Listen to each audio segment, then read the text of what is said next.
the new escalation in the war in the Middle East. La nueva escalada en la guerra de Oriente Medio fue el ataque a una de las principales refinerías de petróleo de Irán, la de South Pars, o refinería de Asaluya, una de las más importantes. Esta es una nueva escalada. Según tu comprensión de este tipo de movimiento, parece que Netanyahu no lo hizo sin coordinarse con Estados Unidos. Axios informó que estaban coordinando con Estados Unidos antes del ataque, por lo que Estados Unidos sabía que iba a ocurrir y siguió la agenda de Netanyahu. Ahora mismo están abriendo algo que da a Irán mucha capacidad de presión si decide utilizarla. Y mientras Irán ataca a Arabia Saudí, como hemos comentado, también está atacando a Arabia Saudí y a Qatar. ¿Cómo ves esta escalada y cuál fue la razón principal para llegar tan lejos, sabiendo lo frágil que es la situación de su lado?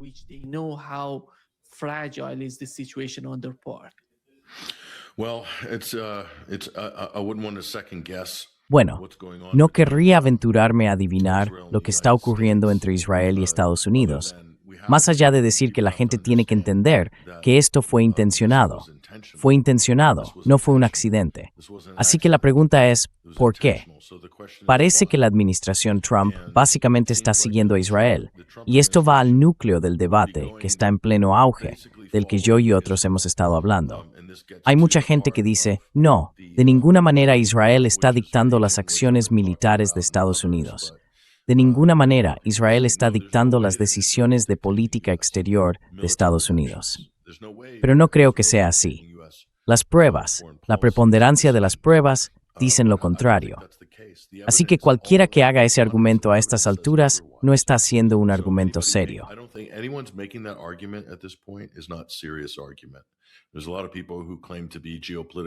Hay mucha gente que afirma ser analista o experta en geopolítica y están planteando este argumento como si, bueno, en realidad lo que están haciendo es servir a los intereses de los israelíes y los estadounidenses, porque están jugando al poli bueno y al poli malo.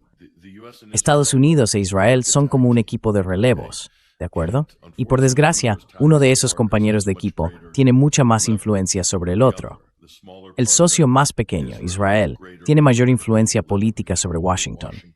Y eso está demostrado, está documentado, basta con mirar las contribuciones a las campañas de las últimas elecciones. Así que la pregunta es, tu pregunta Nima, ¿por qué? ¿Por qué este nivel de escalada?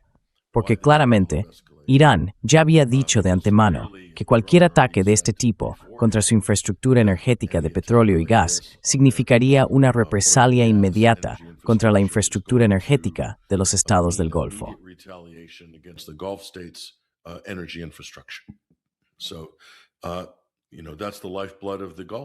Así que, ya sabes, esa es la savia del Golfo. Estas monarquías no existirían, no podrían permitirse toda esta protección militar estadounidense si no tuvieran petróleo y gas que vender. Es así de simple. Entonces, ¿qué está pasando aquí? Hay que mirar esto y pensar, ¿es una estrategia de Israel para destruir a los países del Golfo? Y luego, todo lo que venga después, a través de convulsiones caóticas o privaciones, sería muy fácilmente controlado por Israel, ya sea mediante amenazas militares, chantaje o en colaboración con Estados Unidos. Así que, si sienten que estas familias del Golfo, que fueron instaladas inicialmente por los británicos y luego puestas bajo la tutela de Estados Unidos, ya no son útiles para controlar estas monarquías, parece que quizás su tiempo se ha acabado.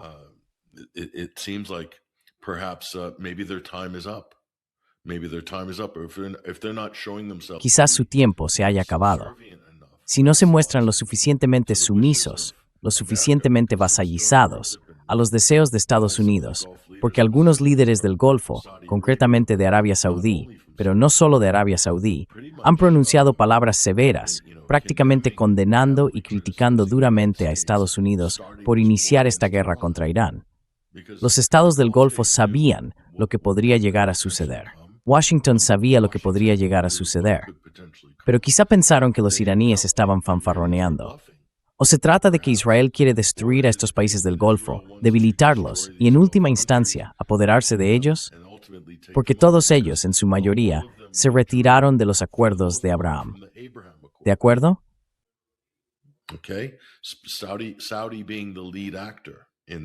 Arabia Saudí es el actor principal en eso. Israel ya atacó militarmente a Qatar hace solo unos meses, así que eso supone un gran cambio. Así que Israel realmente no respeta o no necesita a estas familias del Golfo en el poder. Preferirían mucho más poner a un títere estadounidense o israelí al mando, o ya sabes, dejar que el país se haga pedazos y luego, cuando se asiente el polvo, llegar a un acuerdo con esas monarquías del Golfo. Si no están de acuerdo con los acuerdos de Abraham, si no van a respaldar un genocidio de la población palestina autóctona, entonces están fuera, se acabó. Y están consiguiendo que Irán haga el trabajo sucio por ellos, quizá. Tal vez no sea la intención de Irán, pero el resultado final serán estados monárquicos debilitados en el Golfo Pérsico.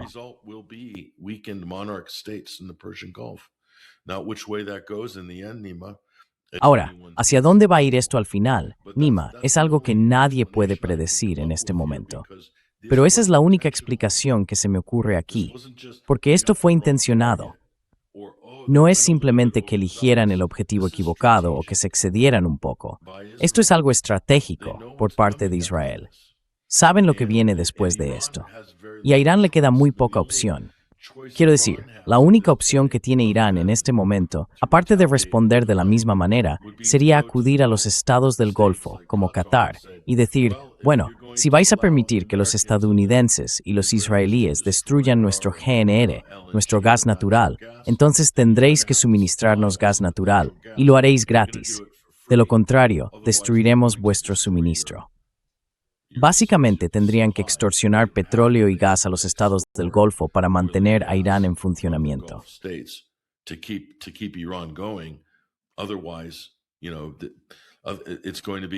De lo contrario, ya sabes, habrá represalias en la misma medida, que es lo que estamos viendo. Creo que eso es lo que estamos viendo ahora, hoy. Así que quiero decir, mi mejor explicación es que hay un plan más grande aquí. Y ese plan más grande es posiblemente sacrificar algunas de estas familias monárquicas del Golfo en beneficio de Estados Unidos e Israel. Si les importaran, no habrían iniciado esta guerra. Simple. Así que, quiero decir, necesitamos empezar a ampliar nuestra perspectiva y pensar de forma diferente. Porque, desde luego, el proyecto de Gran Israel no va a existir con estados árabes del Golfo obstinados. Simple. Ahora bien, si ese plan va a materializarse o no, si va a funcionar para Israel y Estados Unidos, eso es otra cuestión. Pero estamos viendo un movimiento intencionado, diseñado para provocar que Irán ataque las instalaciones petroleras y de gas del Golfo.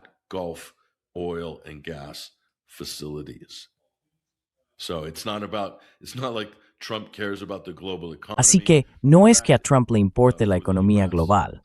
De hecho, para Estados Unidos, y aquí es donde está la ventaja estadounidense, los beneficiarios de esto van a ser las empresas estadounidenses de petróleo y gas. Dominarán. Rusia también se beneficiará, pero creo que eso es un asunto secundario. Ante todo, será Estados Unidos. Así que si se quiere ver desde ese punto de vista, hay una continuación de la operación liderada por Estados Unidos para destruir el gasoducto Nord Stream, lo que luego creó una dependencia en Europa del GNL estadounidense, gas natural licuado, con precios inflados y abusivos en el mercado del norte de Europa.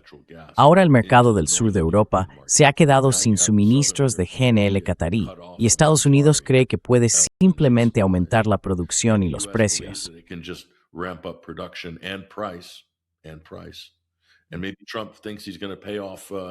Y quizá Trump piense que va a saldar la deuda nacional de $40 billones de esta manera, básicamente absorbiendo la vida del resto del planeta y enganchando a todo el mundo al petróleo y al gas estadounidenses a precios desorbitados.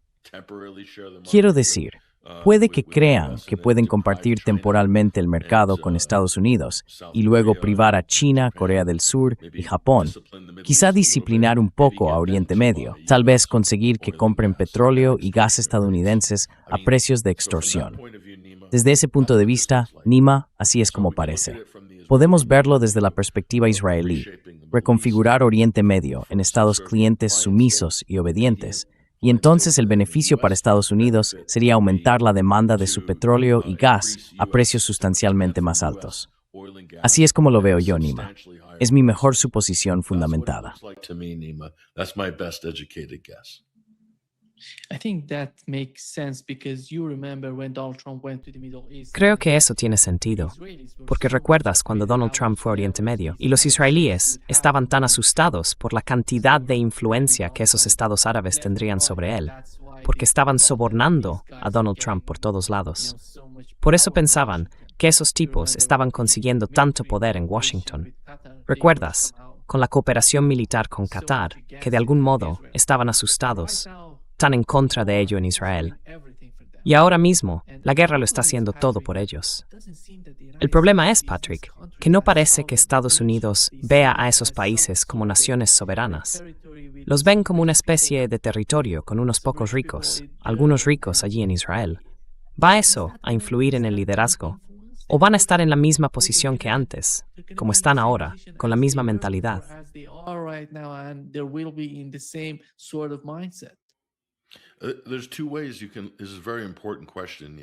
Hay dos maneras de ver esto. Es una cuestión muy importante. Bien, esta es la naturaleza de los estados del Golfo, su capacidad para gobernar en sus respectivos territorios, y después cuál es exactamente su relación con Occidente, en particular con Estados Unidos. Una forma de verlo es que Estados Unidos proporciona protección militar para mantener a esas familias en el poder. Y mientras Estados Unidos mantenga a esas familias en el poder, pueden controlar esos estados. También pueden aprovechar los ingresos del petróleo a través del sistema del petrodólar, el petróleo que se compra y se vende en dólares estadounidenses. Y el quid pro quo, desde principios de la década de 1970, ha sido que esos estados árabes reinvertirían los dólares comprando bonos del Tesoro estadounidense, deuda de Estados Unidos, básicamente impulsando Wall Street.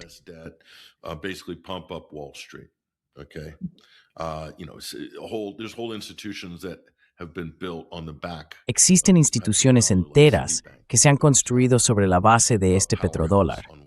Citibank es un buen ejemplo, una potencia de Wall Street que ha sido inflada y desarrollada gracias a los petrodólares árabes. Son instituciones importantes que en realidad ejercen mucho control sobre las políticas del gobierno estadounidense. Y Citibank eligió personalmente el gabinete de Obama en 2008.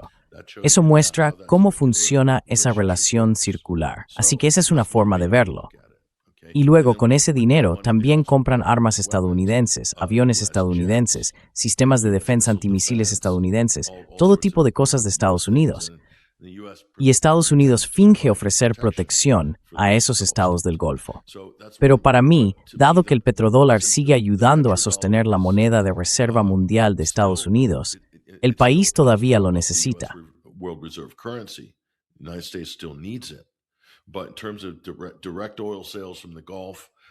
Pero en cuanto a las ventas directas de petróleo del Golfo a Estados Unidos, cada vez son menores. Han ido disminuyendo con los años. Y bueno, aunque Europa sigue comprándoles una cantidad considerable, especialmente en lo que respecta al GNR de Qatar, cuando se trata de ventas directas de petróleo, ya no es lo que era. El Lejano Oriente es el principal beneficiario de los suministros procedentes del Golfo Pérsico, e Irán también forma parte de esa ecuación. Pero la relación real en este momento es que Arabia Saudí, los Emiratos Árabes Unidos, Kuwait, Qatar y los demás estados del Golfo, como Bahrein, gastan su dinero. Simplemente están acostumbrados a gastarlo en equipamiento militar estadounidense. Les hace parecer fuertes y además les compra mucho favor por parte de Estados Unidos, políticamente, de la industria de defensa y también del sector bancario y financiero.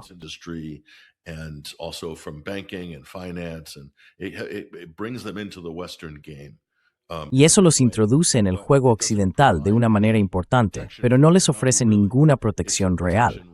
No realmente. Es un sistema de protección mafiosa. Básicamente, Estados Unidos está extorsionando a estos monarcas árabes hereditarios y sobreprivilegiados. Los utilizan, los exprimen todo lo que pueden para sacarles dinero, para que compren el último F-35, el último tanque, los sistemas de defensa más modernos, las baterías de misiles Patriot, lo que sea. Saben que son un blanco fácil. Y también saben que la estrategia de Estados Unidos ha sido ser agresiva con Irán desde hace años. Luego utilizan la postura algo agresiva de Irán hacia Israel y Estados Unidos para decirles a los países árabes, mirad, Irán es una amenaza. Iran's a threat. Iran's a threat. You need to arm up. We're going to Irán es una amenaza. Necesitas armarte. Vamos a proporcionarte esto. Y ni siquiera puedes disparar un arma que compres a Estados Unidos sin la aprobación estadounidense. No puedes realizar misiones aéreas. No puedes activar tus baterías de misiles Patriot. No puedes hacer nada. Todos son equipos técnicos estadounidenses, soldados estadounidenses, personal estadounidense, mantenimiento estadounidense. Todo es de Estados Unidos. No tienes dependiente en absoluto si que fueras América. Nada. Básicamente eres una franquicia eterna del Pentágono. Así que, políticamente, no hay ninguna independencia. So politically, you have no independence at all. So they're stuck in this trap because the leadership was. Así que están atrapados en esta trampa porque el liderazgo fue muy miope, muy corrupto y no muy inteligente. Y para demostrártelo, Nima, la culminación de todo esto fue durante el segundo mandato de Barack Obama. Barack Obama y un joven MBS, Mohammed bin Salman, que probablemente tenía solo 32 o 33 años en 2015, convencieron a Arabia Saudí, creo que él era ministro de Defensa entonces, no recuerdo su cargo exacto en ese momento, desde que Bing throws Himes Hanouchi, de Taked Yemen, Rimbau Betigor to Granocreor, de Africano Yemen. Por supuesto, survivimos Penuth. Of course, we know why that was. It was really a U.S. and Israeli operation. En realidad fue una operación de Estados Unidos e Israel, utilizando a los Emiratos Árabes Unidos y consiguiendo que pagaran gran parte de ella, para dividir Yemen, no solo por el petróleo del sur, sino también para aislar a Ansar Allah, el movimiento Houthi, y recuperar el control del estrecho de Bab al-Mandab y de todo el Golfo de Adén. Así que fue una maniobra geopolítica. Pero lo que eso demostró fue que querían que Arabia Saudí liderara esa guerra. Todo eran aviones estadounidenses. Todo era de Estados Unidos. Incluso hay informes de que Estados Unidos realizaba las misiones, pero con banderas saudíes en los aviones estadounidenses. Quiero decir, incluso involucraron a otros países en esa coalición. Y ese fue el punto álgido de ese acuerdo.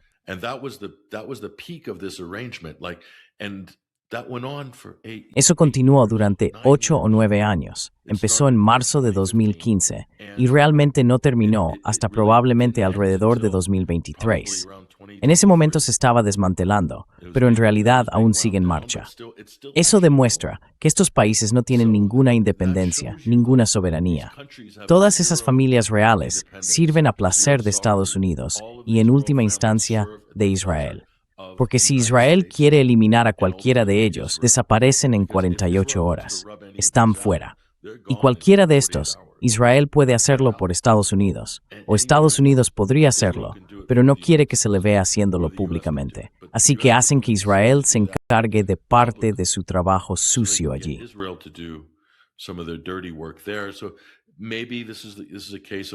Así que quizá esto sea un caso de lo que está ocurriendo aquí. Toda esta fachada se está desmoronando. Esta fachada, ahora está claro. Estados Unidos, por lo que hicieron Israel y Estados Unidos, atrajo el fuego hacia todos estos países del Golfo. Estos insensatos, seré amable, insensatos monarcas del Golfo estaban pagando miles de millones de dólares en protección a Estados Unidos. Y mira lo que obtuvieron. Ninguna protección. No pudieron proteger a Qatar de Israel. Y al atraer el fuego, toda la fachada de esta relación falsa queda expuesta como una relación depredadora. Estados Unidos se aprovecha de estas familias hereditarias del Golfo, ingenuas, mimadas y sobreprivilegiadas. Utilizan a Irán para amenazarlas, para crear un motivo que las lleve a comprar más armas.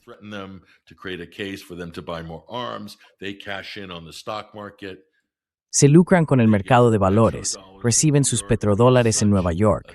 Quiero decir, es una estafa total. Estados Unidos lleva mucho tiempo con esta estafa junto a los árabes del Golfo, en realidad desde principios de los años 70, y no ha hecho más que empeorar. Siguen redoblando la apuesta. Ahora míralo, es un desastre. Y hay gente en Estados Unidos y en el Golfo que piensa, bueno, borremos el tablero de una vez.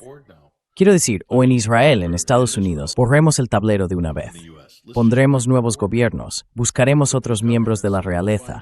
Habrá un golpe palaciego, ya verás, y tomarán el control, y eso se convertirán en colonias de Israel y de Estados Unidos. Hacia ahí se dirigen. and the US. That's where they're heading. There's no way they'll allow No hay manera de que permitan que un movimiento nacionalista árabe tome el poder en ninguno de estos países, ni siquiera en Bahrein. Pero probablemente eso no vaya a ocurrir de todos modos, porque pueden ser aplastados de inmediato. Cualquier tipo de movimiento político puede ser aplastado. Israel asesinará hasta el último de ellos, como está intentando hacer ahora con los iraníes. Así que bueno, siento pintar un panorama tan oscuro, pero estamos en posibles cambios de paradigma, grandes convulsiones en el Golfo, como resultado de lo que estamos viendo aquí. No puedo imaginar que vuelva a ser como antes. Simplemente no puedo verlo.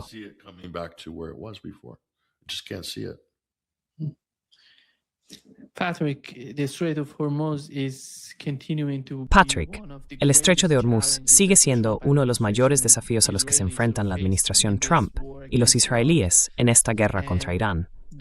Y Donald Trump está haciendo todo, para de algún modo empujar o forzar a los europeos a entrar en el conflicto. Eso no significa que los europeos no formen parte de la guerra. Lo están, en el frente defensivo.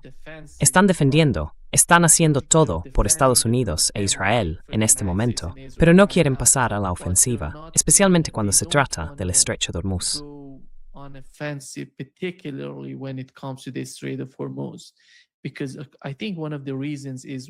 Porque creo que una de las razones es lo que acabas de mencionar con el caso del gasoducto Nord Stream. Sabotearon el gasoducto Nord Stream. Y si no es en Oriente Medio, si inician una guerra en Oriente Medio, en el estrecho de Hormuz, que saben que no es una opción viable, simplemente no es una posibilidad para ellos llegar tan lejos, porque nadie podría abrir el estrecho de Hormuz. Creo que su cálculo es el siguiente. ¿Cuál es tu interpretación del movimiento de los europeos, de su reacción ante lo que Donald Trump está pidiendo?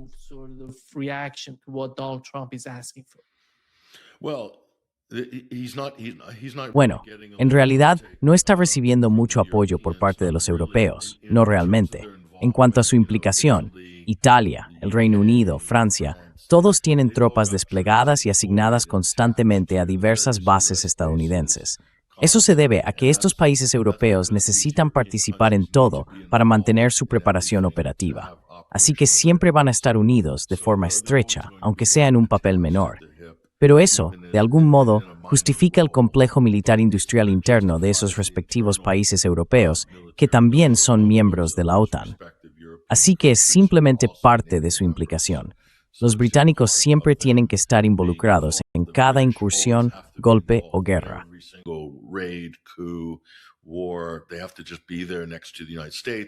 Tienen que estar allí junto a Estados Unidos, porque de lo contrario, sus fuerzas no obtendrán experiencia, y eso perjudicará su capacidad para asegurar presupuestos militares el año siguiente.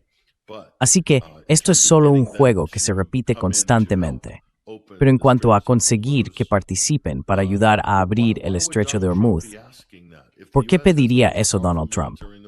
Si Estados Unidos tiene el ejército más poderoso del mundo, si están ganando, si han destruido la armada iraní, si han destruido su fuerza aérea y todos sus misiles, o la mitad de sus misiles, o lo que sea que Trump afirme esa tarde o en ese desayuno, ¿por qué necesitarían la ayuda de los europeos?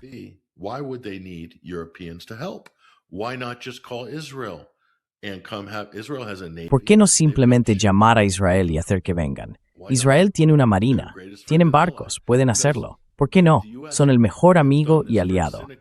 Porque Estados Unidos ha hecho esto de manera muy cínica. Trump quiere atraer a los europeos para crear un objetivo con el fin de reducir la tensión.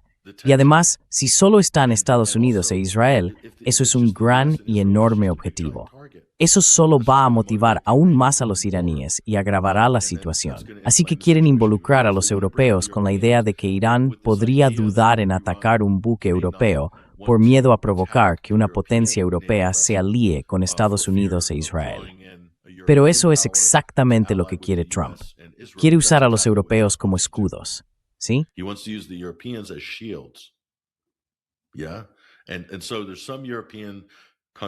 Así que hay algunos países europeos que son lo bastante inteligentes como para ver esto.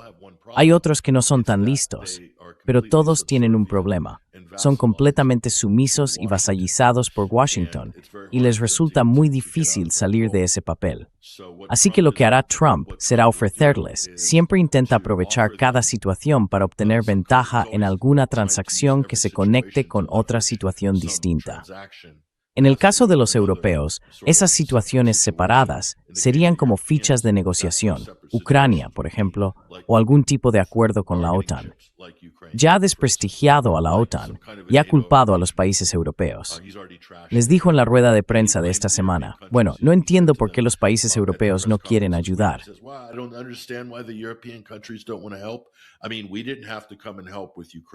Quiero decir, no teníamos que venir y ayudar a Ucrania, pero lo hicimos. No, en realidad, Estados Unidos fue quien inició la guerra de Ucrania. Lanzaron un golpe de Estado y una guerra civil bajo Obama en 2014. Y Donald Trump, durante su primer mandato, inundó Ucrania con armas y ayuda letal. También saboteó el proceso de paz de Minsk en ese tiempo. Su gobierno lo hizo. Así que la guerra no habría ocurrido si Trump no hubiera hecho esas cosas, y Obama también. Por tanto, Estados Unidos en su conjunto, los Estados Unidos, es responsable de la guerra de Ucrania al 100%. La han dirigido, la han impulsado, la han creado y arrastraron a los europeos a ella para crear una guerra por poderes, para generar una amenaza a Europa, de modo que los europeos se vieran motivados a defenderse.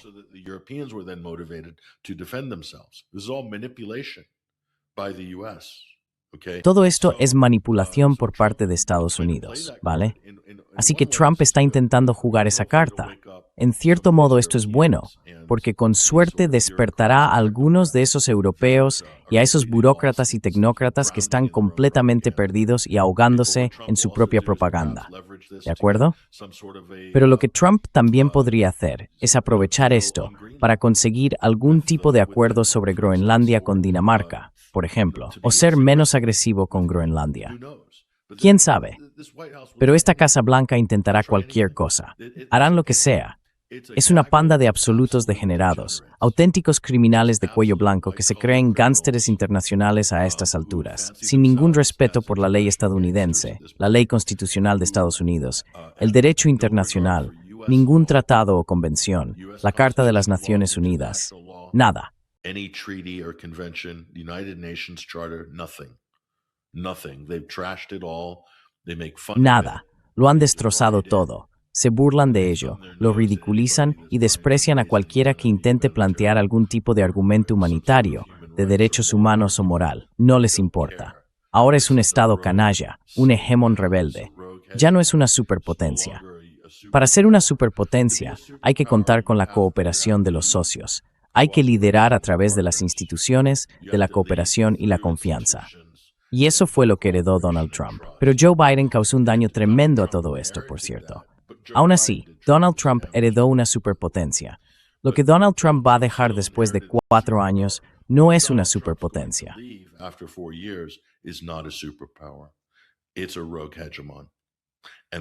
Es un hegemón fuera de control. Y eso es un imperio en una pronunciadísima decadencia. Eso es lo que Trump dejará atrás.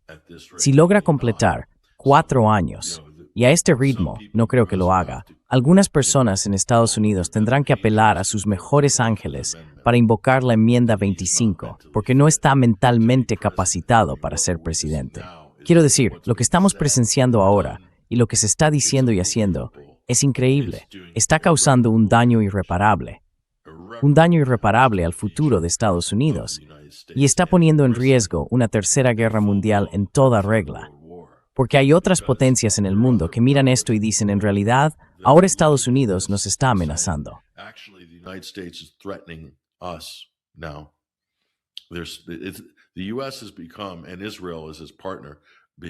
Estados Unidos y su socio Israel se han convertido en una amenaza existencial para el mundo a una escala que nunca habíamos visto antes.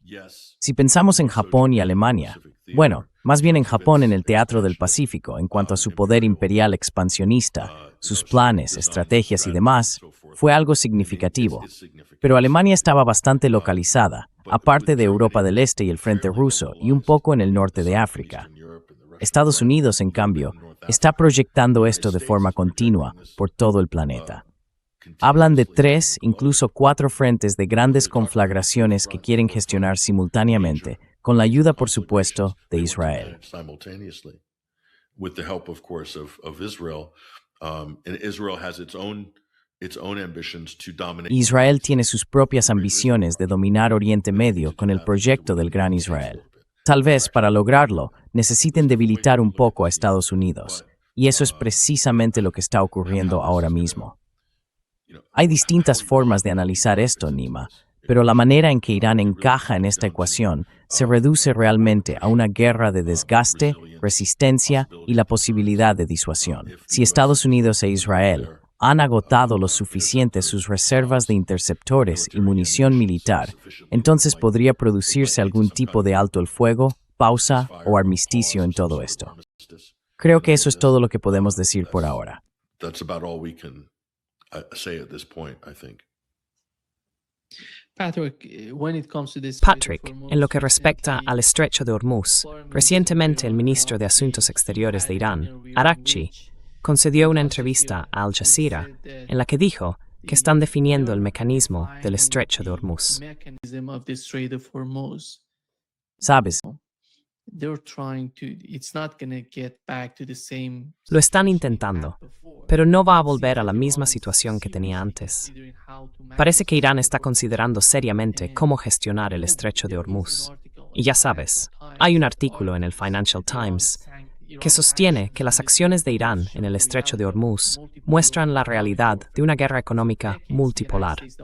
Durante décadas, Estados Unidos dominó las sanciones y utilizó la presión financiera como arma estratégica. Ahora otras potencias como India, Irán y China pueden usar herramientas similares en respuesta a las escaladas.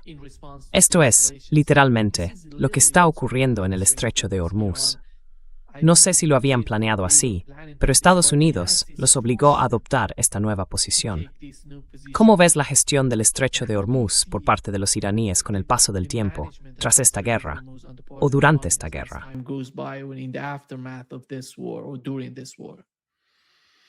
Well, that all depends, Nima, about Bueno, todo depende, Nima, ya sabes. En primer lugar, de la capacidad de producción de los estados del Golfo y de Irán en petróleo y gas. ¿Cuál va a ser esa capacidad de producción? Porque tal como están las cosas, Estados Unidos e Israel pueden reducir la capacidad de producción de Irán a casi cero si así lo deciden. Ahora bien, eso no significa que Irán no pueda obtener suministros de otras fuentes. Desde luego que puede, y también puede cubrir parte de su propio suministro interno. Pero en cuanto a su capacidad de exportación, esta puede verse gravemente dañada. Y por eso Irán también quiso desarrollar una estrategia de energía nuclear civil, porque sabían que sus recursos petroleros y su capacidad de producción podían ser objeto de ataques, ya fuera mediante sanciones o por otros medios, como estamos viendo ahora. Or through other means, which we're seeing now. So that's why they wanted a diverse portfolio. Por eso querían una cartera diversa en términos de energía, y eso tiene todo el sentido. Por eso Estados Unidos está apuntando a su programa nuclear civil. No es por las armas, sino porque ofrece una salida en caso de crisis. Les permitiría suministrar energía a las ciudades, a sus industrias y así sucesivamente. Por eso Estados Unidos atacó estratégicamente la energía nuclear de Alemania y convenció a Alemania, cooptando e infiltrando al llamado Movimiento Verde, al Partido Verde, para que cerrara su flota nuclear. Muy astuto. Y luego destruyeron el gasoducto Nord Stream, cortaron su suministro de gas. Así que dejaron a Alemania sin nada, la dejaron con carbón, y ahora Alemania tiene que pagar un impuesto de indulgencia de carbono por poner en marcha cualquiera de sus plantas de carbón.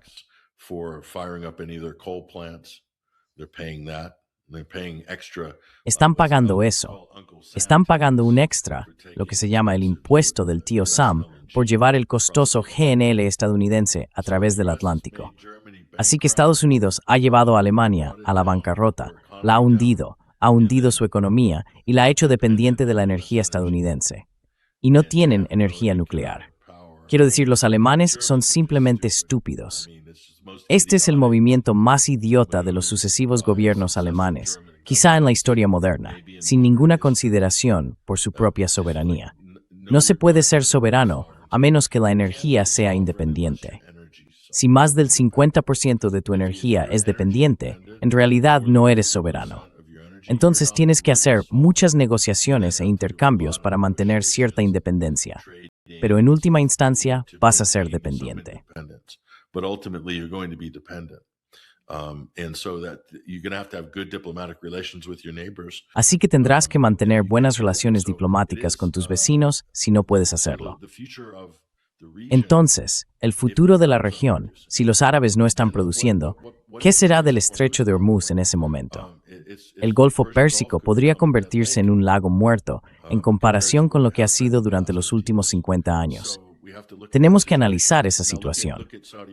Ahora, fíjate en el oleoducto este-oeste de Arabia Saudí hacia Yanbu, en el Mar Rojo, el Petroline. Ellos lo ven como una posible válvula de escape para la situación, pero eso no va a proporcionar 8 millones de barriles de petróleo al día. Y ese es el déficit estimado del Golfo Pérsico en este momento, unos 8 millones diarios en el suministro mundial.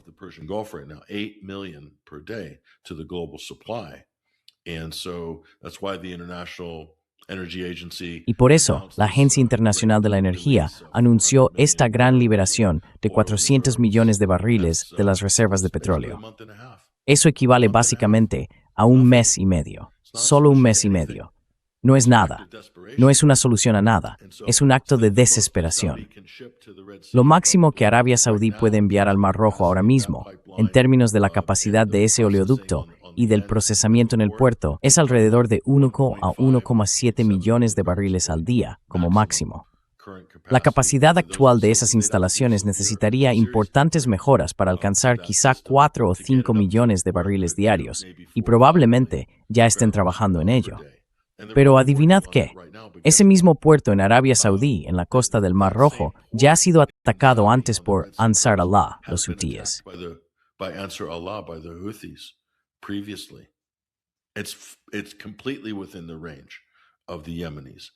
Está completamente al alcance de los yemeníes, así que es otro frente en la guerra que potencialmente se ha abierto aquí. ¿Cómo pueden gestionar todos estos frentes? Esto es un desastre. Quiero decir, hasta que los árabes del Golfo no se espabilen y empiecen a dar verdadera prioridad a su propia existencia y al bienestar de la región, al futuro de su gente, y no a sus cuentas bancarias en Nueva York, ni a los tratos que tengan por detrás con los israelíes, la inteligencia artificial y todo lo demás, la situación para ellos será terminal. Es terminal. A Estados Unidos le complace dejarlos fuera de juego. Probablemente crean que pueden sobrevivir un tiempo y van a ganar muchísimo dinero con el petróleo y el gas en América.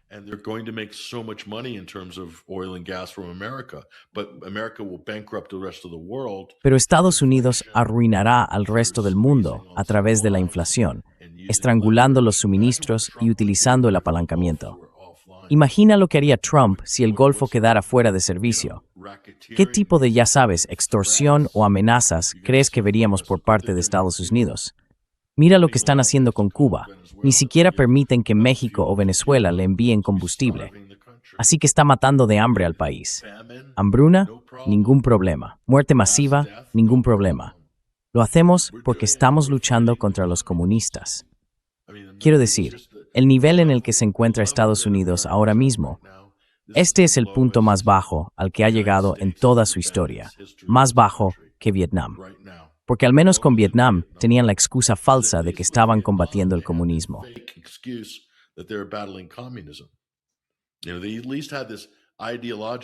Al menos tenían esa excusa ideológica dentro del marco de la Guerra Fría. Y bueno, en cierto modo, eso podía considerarse algo legítimo, porque se trataba de una carrera armamentística nuclear entre la Unión Soviética y Estados Unidos. Así que existía esa amenaza existencial al acecho en el trasfondo, por así decirlo. Quiero decir, tenían eso como una especie de excusa. ¿Qué tienen ahora? ¿Cuál es la amenaza que combate ahora Estados Unidos? Es la amenaza que no van a poder dominarlo todo en el futuro, que tal vez tengan que compartir la vanguardia de la civilización con China. ¿Es esa la gran amenaza para Estados Unidos? Eso no se puede vender. Una guerra fría se podía vender. El comunismo se podía vender.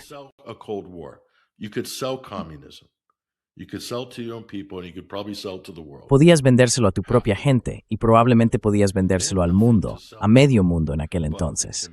Ahora no tienen nada que vender salvo intimidación, extorsión, redes de protección, miedo, ya sabes, simples amenazas de aniquilación, amenazas de limpieza étnica, guerra de asedio. Eso es lo que Estados Unidos está vendiendo ahora mismo. E Israel lleva 75 años vendiendo eso a los palestinos y a la región. Mira lo que Israel está haciendo en Líbano. Están arrasando manzanas enteras en una ciudad metropolitana de primer nivel en Asia Occidental, Beirut. ¿Ves a alguien en Europa oponiéndose a esto? ¿Ves a alguien alzándose en el Congreso? No, todos lo apoyan. Estamos viviendo una era de brutalidad ahora mismo. We are in an age of brutality right now. This is an age of savagery right now. Estamos viviendo una época de barbarie ahora mismo. Y no es porque Estados Unidos sea salvaje, ni porque Israel sea brutal o bárbaro. La razón por la que esto está ocurriendo es que ningún país se atreve a oponerse, ni siquiera retóricamente, ni siquiera diplomáticamente. Rusia y China podrían tener algo que decir al respecto, pero no es gran cosa. En este momento es Irán contra el mundo, con algo de ayuda de los chinos y los rusos, ya sabes, en términos de inteligencia, quizá algo de coordinación militar, algo de cooperación. Pero aparte de eso, es Irán contra el mundo ahora mismo. Quiero decir, ¿cuál crees que va a ser el resultado lógico de todo esto? No va a ser bueno para el Golfo, eso te lo puedo asegurar. It's not going to be good for the Gulf, I can tell you right now.